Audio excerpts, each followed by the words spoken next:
This show is brought to you in part by Collaboration Global. If you want to network and take your business to the next level while working with the most amazing like-minded people around the world, Collaboration Global is the place for you. I'm a member. I love it.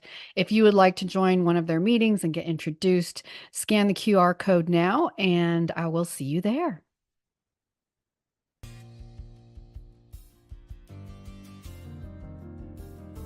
So by applying systems like this and structure to your business on both sides, the for-profit and the nonprofit, then you're going to ensure that you're looking at the full array of basically departments within your business. And a lot of small business owners don't think that they have departments because they're not huge, but you need to be thinking about that yourself.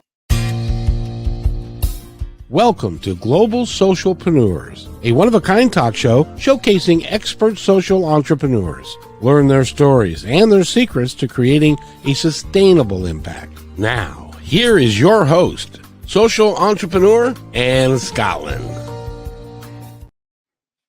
Hi, welcome back to part 2 of an amazing interview we have with Dr. Nicolette Richer from British Columbia, who has a group of companies committed to giving back and transforming lives. Her primary flagship company is Richer Health, which is helping people in all walks of life get knowledge on and education on reversing chronic diseases using food as medicine. She also runs a chain of plant-based whole food restaurants, which is really exciting because I like good, healthy food, and I always love talking about that. Richer Health educational program helps schools, communities, youth, low-income, veterans, single moms, people with disabilities, BIPOC, educating so many people how to reverse those chronic mental health disorders, physical disorders. And what is also really exciting is she has a dual model, which is an enterprising nonprofit model. So not only is she a social entrepreneur, she also has a nonprofit division, and we'll talk a little bit more about how those work hand in hand. If you haven't seen part 1, you may want to jump back into part 1 and check that out. We're going to just kind of have fun on part 2 here, shoot the breeze, and talk about great ideas for people who are considering social entrepreneurship and people who are already doing it. How can they streamline it and make it better? So for all our viewers, please subscribe to the show and like this episode. And now here is Dr. Nicolette Richer. Hi, thanks for having me on the show again. Pleasure to be here. Hello. I'm so excited to have you back, and excited today because we can just shoot the breeze. We spent part 1 mostly talking about specifically and in detail how your enterprise is run, how your social enterprise, social entrepreneurship, the nonprofit arm, which was really exciting. But let's get back more to personal life. Some of the things I didn't get to ask you last time. So, for example, what made you so committed and excited about health to begin with? Why was that become your focus? Yeah, that's a great question. And we all have that origin story. And as you dive into it, you learn that there's multiple points of the origin story. But the one critical defining moment was when my best friend's dad was diagnosed with stage 4 cancer. He was given 3 months to live. He was 72 years old at the time, and there really wasn't a treatment option for him. So the doctor said, go home and get your affairs in order. Now, he is a entrepreneur, that was teaching. He was growing one of the fastest growing real estate companies at the time at 72. He wasn't ready to give up on life. So he went through the literature, and he had remembered somebody previously who had told him you can reverse cancer with food. And so he dove into the research. He switched his entire lifestyle, started eating plant-based, did the specific therapy, which I now teach, and he reversed his cancer and lived another 22 years. So 72-year-old man, stage 4 cancer, lives 22 more years. And in that time, he became a pilot. He ended up growing that real estate company. It's huge now. And he was amazing and healthy right up until the end when he passed away in his 90s. So I couldn't deny what I had witnessed. And so I dove into the research, and that changed everything for me. Now, before that, I was already in government working in the environmental sector. So I was the environmental activist creating policies and programs. And when I went and researched the therapy that Bill had done, I immediately saw that direct connection. So when you consume a plant forward, plant strong lifestyle, you are an environmental activist. You are reducing greenhouse gas emissions. You are, protecting the planet. You are reducing the amount of plastic packaging that you're consuming on a daily basis. And so it just made sense that I leave government, move away from the environmental sector, as I put my fingers in quotation marks, and then move into the health sector, because I saw immediately when people could see that they can reverse their chronic disease, they in turn become environmental activists as well, just through the daily lifestyle choices that they're making. So that's how I ended up getting into this. Wow. And I just love that because it's an exponential impact. Yes. Not only are you teaching how to reverse chronic disease, that's encouraging a greener lifestyle for everyone who's participating in your restaurants. They're, organic, vegan, I think, no waste. And just teaching people a whole new way of thinking and being is in itself better for the planet. So I think it's so fascinating, interesting. In most cases, when we do what's really best for ourselves, Yes. healthiest, often, whether that's emissions or anything else, when we're healthier, the planet is healthier in so many different ways, which is amazing. And and so I think maybe a great question right here would be just for sort of a balanced response around reversing chronic diseases, because as many people know, I grew up in a very health conscious family and I grew up vegan, and I have seen chronic diseases reversed through lifestyle and diet. And I've also seen when it failed. So how do you address that in your business when people have sometimes done it and still struggled to get the outcome they wanted? Yeah, that's a great question. So when it comes to, I don't love the word vegan, and I don't love a lot of these labels that we put on our diets and lifestyles, because I can snort cocaine and drink whiskey and eat hot dogs every day that are vegan, but that's not going to make me healthy. That's not going to reverse a chronic disease. Okay. That is going to make me sick. If I eat all these Impossible burgers every day and the Beyond Meat burgers, you're going to keep your chronic diseases. You're not going to reverse them. And so what you need to do is remove all the labels and just go back to eating real food. That is the number one thing. And that's the difference between what we do and what, the rest of the world is teaching. A lot of people teach these 80-20 rules. They teach, how to eat vegan by just not eating meat and not eating dairy, but it goes way beyond that. You can't eat all the packaged processing dyes, fillers, chemicals, sodiums, monosodium glutamate, the pesticides. That will not help you reverse disease if that is contained within your vegan food. So you may want to reconsider relabeling yourself to simply being somebody who eats real food. And it's not a sexy term, right? I eat real food. I eat whole foods. I eat plant-based foods. That is not sexy. And I get it. So we want these labels, but what you need to really be is, if you want a label, I'll give you this one, and it's become a nutritarian. Okay. And become somebody who puts the least amount of toxins in your body, whether it's environmental toxins or even your own metabolic waste that your body's producing. You want to minimize that. You want to move it out of your body. So I haven't yet come up with the term for it to encompass hypernutrification, hyperdetoxification. There is a word. If somebody comes up with it, please give it to me. I will, trademark it, or let you trademark it. Let me borrow it, whatever. I like nutritarian. I think that was that's very, that really covers all the bases. Maybe not the healing part, but it does talk about eating with intention, naturally. So, and one more question around diet before we kind of dive in more to the social entrepreneurship side of things. But I know for the diet and lifestyle I've had, I mostly get asked by people who are who are eating meat, for example, how do you get enough protein? And especially if you're knocking out those fake meat products, how do you get enough protein? So what is your go-to in your restaurants for that? Right. So here's the thing. And trust me, I have trained physicians all around the world, and they ask the same question, but where are you going to get your protein? So there isn't a food on the planet. There is not a plant-based food on the planet that is not made of protein, everything, it's a building block of life. Protein is a building block of life. So if you eat a carrot, you are consuming protein. If you are eating an apple, you're consuming protein. And people are shocked to hear that.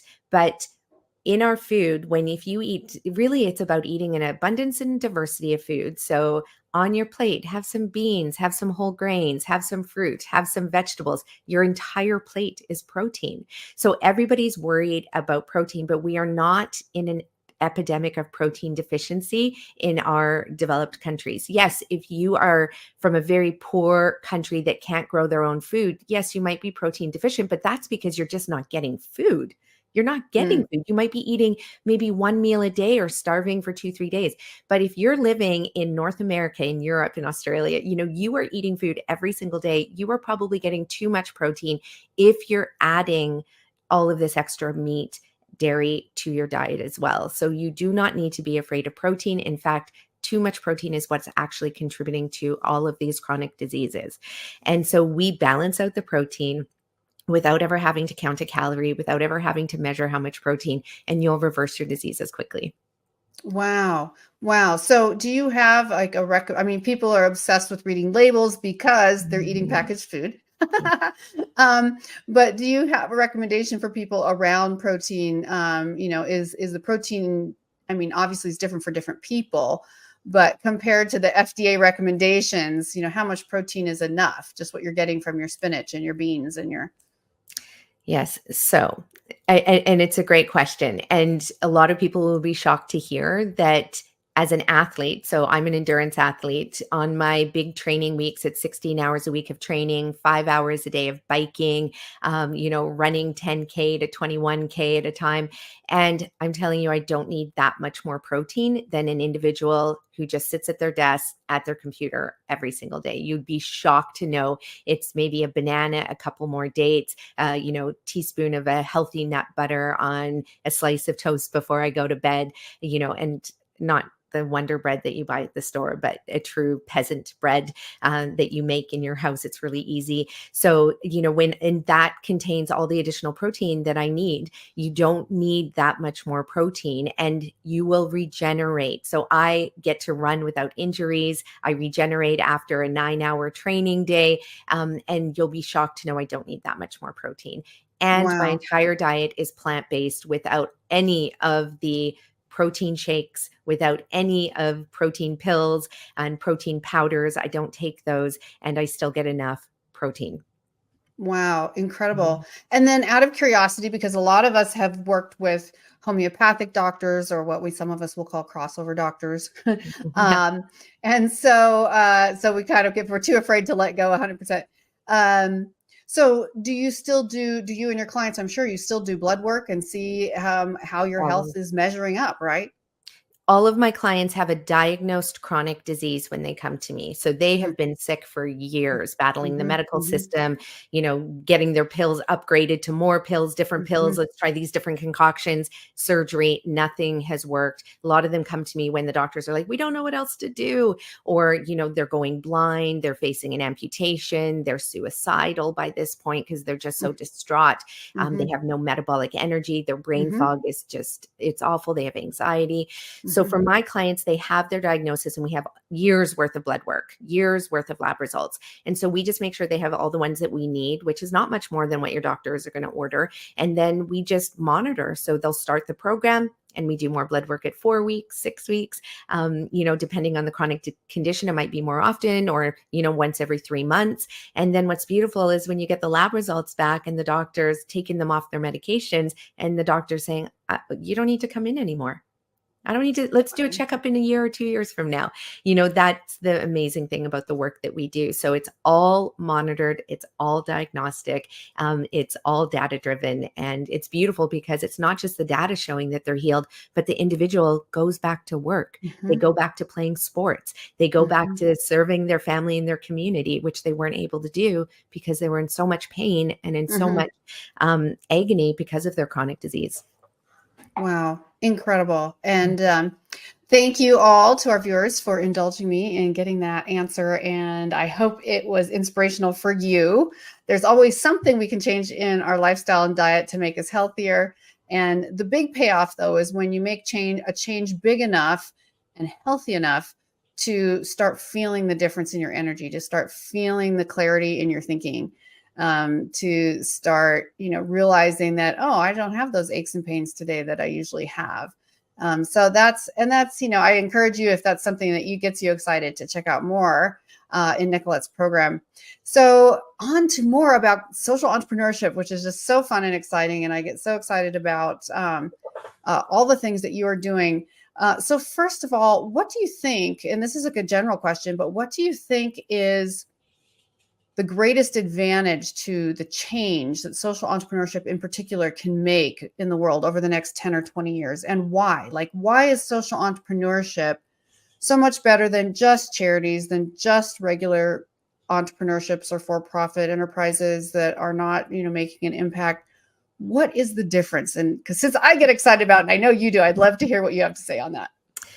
Yes. So it needs to be done well. That's one of the things, because if you're going to do this work, number one, if you're a for-profit, you got to make sure you're profitable. That is the key. And I've made the mistake of giving away too much and not hanging on to enough of them. You go through a dip like COVID, or when, you get impacted by just a bad economic year. For us, we live in a resort community, so the weather dictates how many people come to our community. But, we are a global organization. A lot of our programs that we do have, they're online, so we have a diversity of offerings so that if we're impacted in our community directly, we still have a global audience that we work with.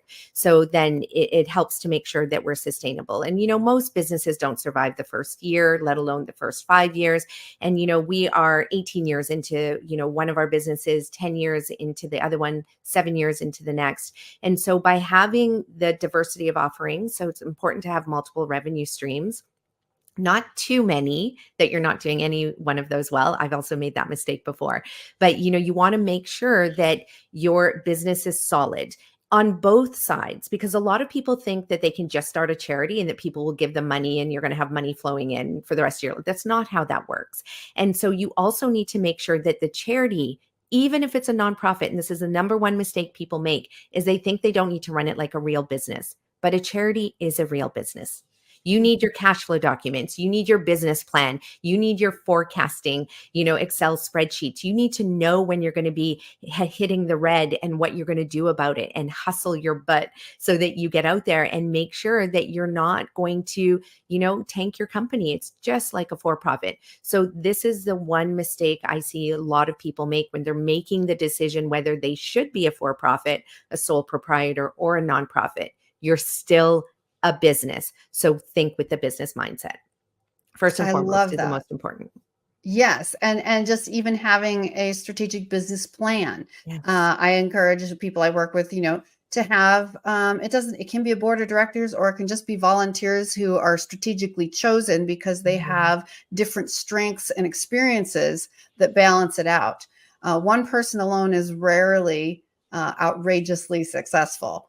Because not only we don't have all the skills, all the experience, even personality differences, all these things that, you need the person who's obsessive with the numbers. You need the person who is the visionary, thinking out of the box, super excited, but doesn't have any idea how to keep the books. You need the people who always make sure the work gets done, and the management. So finding those right team of people, and I'm sure you have done that as well, is also hugely important. Yeah, hands down important on both sides, the for-profit and the nonprofit. So I always recommend every entrepreneur, for-profit side or nonprofit, that you have a mentor. Number one. So you have a mentor, and then have your board of advisors or board of directors. You need that for the nonprofit, but for a for-profit, a lot of people don't think that they need a board of advisors, and it might only be 1, 2, or 3 people. Now you can also think like a nonprofit on the for-profit side with a board of advisors as well, a board of directors. And you can do that on your own. So every single week, it's a 7x7 wheel. Tony Robbins is the one who teaches this. It's brilliant. But, week 1, think about what legal aspects of your business need to be considered. Week 2, you can think about the marketing. Week 3, think about communications. Week 4, think about HR, so on and so forth. So by doing that, you as an individual are forcing yourself to learn these different areas of the business, but also just get a few other people who have expertise in those areas. So you don't think you have to learn it all on your own, because you won't be able to. So by applying systems like this and structure to your business on both sides, the for-profit and the nonprofit, then you're going to ensure that you're looking at the full array of basically departments within your business. And a lot of small business owners don't think that they have departments because they're not huge, but you need to be thinking about that yourself, and then making sure if you have a weakness, and a weakness is not a bad thing. I'm not a lawyer. I'm not going to go out and learn how to be a lawyer and study to do that. And I'm also not an accountant or a bookkeeper, but I can learn to understand my financial statements, but work with those experts who can then give me and loan me their advice and knowledge and wisdom. That's great. That's great. Really building the key team, knowing what you're good at. But I love what you said about no matter how big or small your business, no matter how small in particular, to realize that you need to treat it with different departments. You need to have your marketing department. You need to have your sales department. You need to have your PR, your HR, your, accounting. So those are really good ways to think of it, and such good advice too. Especially love, the Tony Robbins program with a different focus every week, which is super glad. I'm glad you reminded everyone of that as well. Yeah. So what right now are you most excited about in what you're building? I mean, I know you have these great, credible crossover enterprises, for-profit with nonprofit arm. But what is something fun and new that you're working on right now that you're extra excited about? Oh, we are launching a new program called Rise Up. And this is it's going to be it's a chronic disease reversal challenge for corporations, because most corporations have big ones, especially or medium size, they'll have an HR department that is often hiring a health and wellness expert who comes in, teaches mindfulness, meditation, stress management, yoga. They sometimes put a gym in their office so that the employees can go work out. But here's the thing: you cannot meditate. And some people might argue that you can, but you cannot meditate your way out of a chronic disease. Most people do not know how to do that. They don't have the mindfulness to be able to do that, the skills to be able to do that. True. You cannot exercise your way out of a bad diet as well. People have tried, but they cannot do it. But the one piece that is missing from most corporations is the food element. So here you have all these health promoting organizations, and then they'll throw an event together and they're serving the exact food that is creating the chronic diseases amongst their employees. So here they're serving their employees the food that destroys their gut lining, contributes to their mental health conditions, which then contributes to the poor productivity of that individual, which means that the organization itself is suffering. Why do that? But I get it. And it's because we have not been taught the relationship between food, our diet, and our health, and also how that relates to productivity. So by having this program called Rise Up, and it's called Rise Up because a lot of organizations employ people of color. And people of color suffer from these chronic diseases at 4 to 8 times higher rates, like I mentioned on the last show. It is not because of their genes. Okay. It is often because of their economic status. They get paid less, so they can afford less healthy food. Often they live in communities where they can't even access healthy food because we have policies in place that absolutely discriminate and prevent grocery stores from even being able to open up in these low-income communities in North America. So we have systemic oppression happening. And meanwhile, these organizations hire people of color, and they need them as well. But they're suffering from these chronic diseases. So Rise Up is about helping the weakest members in our society. And when I say weak, again, it's not a bad word. It just means that they have systemically been oppressed. So they have, these chronic diseases, and we are only as strong as our weakest member of society. So if they can reverse their chronic diseases through the help of their organization, then all of a sudden, everybody thrives. Society thrives. We have better parents who can think clearly and be more patient with their kids. We have people who are earning more money, so then they're able to give money back into the communities and to other nonprofits. So Rise Up is our I think probably one of the best programs we've ever launched. And we've done a lot of Wow. good things, but yeah, I'm really That is excited really about exciting, and it makes so much sense. And I love what you're saying about, even addressing the weaker members of society or the workforce, or yeah, I guess you could also say creating stronger individuals and that. businesses, right? Because they're also, clearly the business is stronger when their employees show up, when they're healthier, when they're thinking clearly. So that is so exciting. Wow. So for corporations, I do see what you're talking about too. I suppose for those that actually have their in-house cafeterias and stuff, that's something you get to talk to if they're interested, which is, if people really want a burger, they could probably get in their car and go find one. But if you're going to eat here in the company headquarter office, then you're probably not going to find one. You're going to find much better, healthier alternatives, which is really exciting. And I think we're finally to that place where companies realize the importance of this, and obviously they do, and they're bringing you on. So, wow, really excited about Rise Up. Also excited. I think you mentioned when we were talking beforehand that in the near future, you're also opening up a chain of restaurants in New York. Is that correct? Yes. So we sold 10 franchises to a master franchisee in New York just months before COVID broke out. And of course, COVID put a delay. New York was hit the hardest by COVID, considering the density of New York. So that was really hard to watch. So yeah, we're hoping that the first cafe opens up there, which will be really exciting. The East is a bit of a challenge. If you're on the West Coast, you're probably a little bit more food focused, health focused than the hustle and bustle that happens in a lot of stress that's back East in a lot of communities there. So it'll be interesting. But New York is also really progressive. They're really fast to catch on. I was teaching a group of health professionals there. And I do have to admit, I was shocked by the lack of knowledge around health and wellness. So many people eat out. They eat from the street vendors. A lot of it is deep fried food, deep fried vegan food as well. So they think they're eating healthy, but meanwhile, they're just consuming a lot of processed garbage and preservatives. And so that's something that we can't wait to be able to contribute to, is making New York healthy. And if New York is healthy, the rest of the world's going to catch on, and the rest of the world's going to be healthy too. So yeah, that's why we decided to focus on New York. I love that. I love that. And will that still be the same name? What is the name of your restaurants where you are now? Yeah. So in Canada, it's called the Green Mustache. We have the trademark for that. But in the United States, there is another Green Mustache. Yes, but that's not our company. They are in the line of organic food, but it's organic processed packaged food. And that's not us. So please do not mistake us. Our spelling is mustache, MOUASTCH.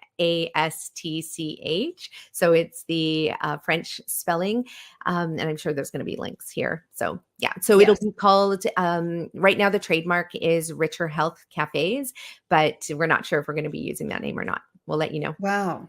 That is so exciting. And I suppose if anyone watching would like more information about opening one, they could reach out to you and say, I would be interested in being part of this franchise and extending this whole, snowball effect of entrepreneurship, social enterprise. How exciting would that be? So if someone of you watching is looking for a new opportunity in your city and you think this could be a great idea, then definitely reach out to Nicolette. Well, we only have a few minutes left. This has gone so quickly again, of course, and it's been so fun. It's so wonderful. So what would you say to people who are just thinking about social entrepreneurship? So they're not even practicing yet. They're not, they haven't pivoted their company or their personal entrepreneurship. What is one of the greatest motivating factors for changing that business model into a social entrepreneurship model? I think most people are usually worried about money. So what would you suggest? Yeah, that you are going to get everything back tenfold when you consider becoming a social entrepreneur. So there are beautiful companies out there that are doing incredible things, like 10 Tree is one of those organizations, Potluck Cafe Society, that they are a for-profit cafe, but they make food and give free meals to homeless individuals, underhoused individuals in the downtown east side of Vancouver. So when they cater, they charge a lot more when they're catering for the for-profit companies, so they can take that profit and then make food, which for them, it's really easy to do because it's affordable, it's at cost, and then they can give out really healthy meals to individuals. So when you do that, you are going to share that story with others, and then other customers are going to be attracted to you because a lot of people, they want to be of service to their community and they just don't know how to do it. And if they can't do it themselves, then they want to support a company that's doing it. So they're going to support your company. But first and foremost, you need to have a business strategy and a business plan. You can't just say, okay, I'm going to just take money, give it away. Because number one, you want to make sure that if you're giving money away, it's actually being utilized in a really good way as well. So you want to make sure whoever you're giving it to, that there's benefit there. You want to see the return on investment through the money that you're giving away. That's important. Writing a check and then just giving it, that's not social entrepreneurship, in my opinion. The second thing you want to do, make sure your financial model is sustainable, because if you give away too much, you're not going to be in business in a couple of years. So you need to go back to the books. You need to maybe raise your prices. So start charging more for your services and products so that you can have the money to give away and make sure that your company is strong and successful. You can partner with another organization. So don't think that you need to go out there and create a charity. You don't need to do it. It's a lot of work to do that. It might take you 2 or 3 years before you get the formal documents announcing that you're a charity. So why not partner with an existing company that is aligned with yours? Maybe it's a company that needs your company's waste, right? So maybe it's heat waste. Maybe it's food scraps like our company does. Maybe it's services or programs that you can offer and also contribute to that charity. So that charity doesn't have to spend a lot of money reinventing the wheel. So think about partnerships. You don't have to be creating a brand new business from scratch to be a social entrepreneur, and then work together with that organization, co-create something together, use the economies of scale. You might want to share an office with a charity so that they don't have to get their own office. Or maybe if you're a new business, you ask to rent a desk in a charity's office that is successful and doing well. And then you work out to how you can offer the for-profit service. They continue to offer the nonprofit services and products. So you can do that. But what you need to do is you need to start with a business plan. And your business plan does not need to be 70 pages long. I love one-page business plans. If you can complete a one-page business plan and you know that you still want to move ahead with that business, then create a 5-page pitch deck. Okay, create a 5-page pitch deck and then go pitch your concept to other nonprofits, other charities, other businesses, create those partnerships. And then if you need to go and create the 30 or 40-page business plan that you need to submit to get funding to launch your business, then go ahead and do that. So it's very systematic, the same way that you would do it if you're starting a for-profit company. Wow, that was some of the best advice we have ever got here on the show. And I hope everyone stuck around long enough to listen to that, because that is really useful. And I'm sure you will probably see that clip again. And she's speaking from experience, Nicolette, is because was one of the things that got me really excited about when we first talked, was about partnerships, not so much in like formal business partnerships, but more cooperative partnerships. For example, you were talking about how your businesses have shared space. I would love to hear that again, like how they shared space and vice versa. Yeah, we did this with our first 3 restaurants. And so when we were looking for retail space in Whistler, British Columbia, which is where our first restaurant opened, the cost per square footage is through the roof. It's one of the most expensive places in the world. And so I couldn't find us either. All the spaces were either too big, not available, not correct, not right. So another woman in the community, a mom at the school, our kids were in grade 1 together. And she came up to me and she said, would you consider renting a space with me? And I was like, oh, that's an interesting concept. And so we started looking for spaces together. And immediately we found a space that neither one of us could have afforded. And plus it would have been too big. for us, but it was perfect for 2 businesses. So we did something that nobody had done in our community, and we were able to lease a space from our landlord with both of us on the lease so that not one business would be liable if the other one failed. So we were both on there. And we've been in business for 10 years. It's been an incredible partnership. She has 3 Singing Birds, which is a sustainable local retail store that has gorgeous clothing made by incredible artists, home decor. And then we're a restaurant on the other side, and we have a barn door that slides open. So our customers move back and forth between the retail shop and our cafe. It's gorgeous. They shop, spend money in her store while they're waiting for the food to be made. It's an amazing, amazing, beautiful location. Our second Wow. location was a fine dining restaurant, and they had a section of the restaurant that was a bar, and they didn't want to have a bar. So they asked if we wanted to put our cafe in there. So we're direct competition. We're a food establishment, but we're an organic cafe that served, beautiful smoothies and cold pressed juices and lunches and breakfast. And then they're a fine dining restaurant. And so it was perfect. People would come to our location, and then when they wanted to eat out and have a fine dining experience, they can go to their location. So we got to share our customers. It was really beautiful. And then our third location, we opened up because, again, we were worried about getting into a space that was too big and cost too much money. So we opened up our third location with a local photographer. So she needed a place to have her studio. So it's half photography studio and cooperative, where she then launched another business where she taught young and coming photographers how to be amazing photographers. So the Whistler Women's Collective in Whistler. And so we had those 2 businesses that ran together for many, many years. And then she outgrew the space. We needed more space. So then we were able to take over her space. So it just works beautifully that if you think you can't open a business just yet, partner with somebody else, and just make sure though that you're aligned with your values. You have good contracts in place, but in all 3 locations, the relationships were beautiful. Wow, that's so motivating, and similar to what I had shared with you just the other day too, which was a friend of mine in my town who was made an agreement with a local coffee shop that was closed from like 4 p.m. on to do her organic pressed juices by using their kitchen, a certified kitchen. And so she's there in the evenings and even later. And then they're there at 5 a.m. She's gone. The place is clean. So what an incredible way to improve costs and benefit for both sides. And as I also said the other day, it's like airlines, I'm not using them as a primary example, but the planes are almost never not flying. Sometimes they rest for 4 or 5 hours at night, sometimes not even that long.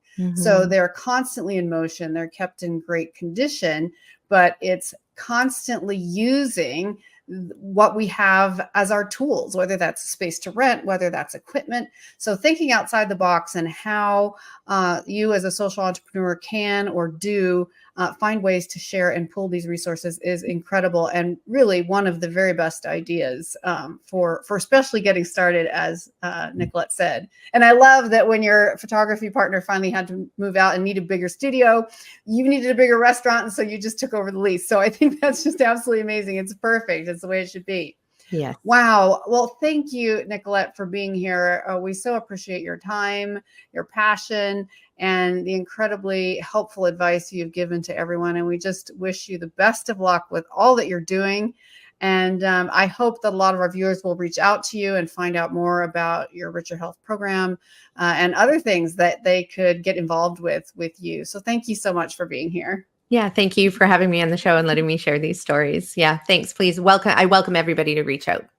Would love to support. Absolutely. And below you'll see in the banner, you will see information to reach out to her, to myself. It's also should be in the notes.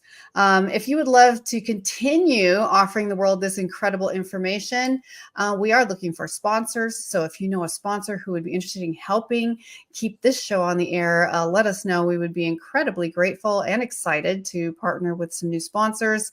Also, please like and subscribe subscribe on whatever channel you're watching if that's possible, and reach out at any time. You can email me directly at contact@anscottlin.com. You can jump on the website, globalsocialpreneurs.com, and get more information about building a global social entrepreneurship, whether it's from scratch, whether it's pivoting an existing enterprise or business, or even just your own startup into becoming a social entrepreneurship. It has huge advantages, as you can see, an incredibly vivacious, energized, and exciting community that really makes you want to get up in the morning.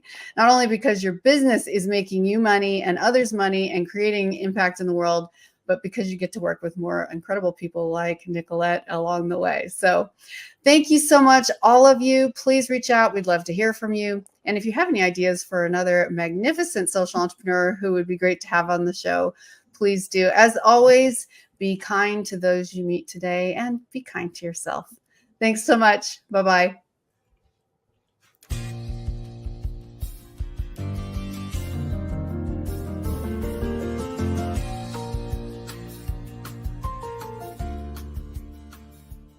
Hi, I'm Ann Scottlin.